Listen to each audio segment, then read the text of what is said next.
বৰ্তমান আমি আছো সৰিয়হৰ মাজত আৰু দেখিছো এইফালে পুৰা সৰিয়হ আৰু মোৰ লগত আছে এজন ভাইৰেল বয় বুলি কৈছো এইফালে আমাৰ ভাৰতজ্যোতি সন্দিকৈ ভাল তোমাৰ ভাল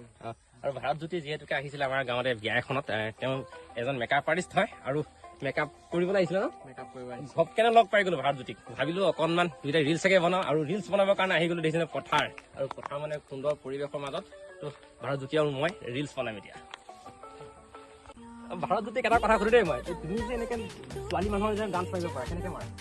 এই কনফিডেঞ্চ কেনেকে আহে একেবাৰে মানে কি 5 লাখ ছোৱালীৰ দৰে মানে কি তেওঁ ডান্স কৰিব পাৰে আৰু এবাৰ চাব নেকি আপোনালোকে যদি নাচিব পাৰিবা নেকি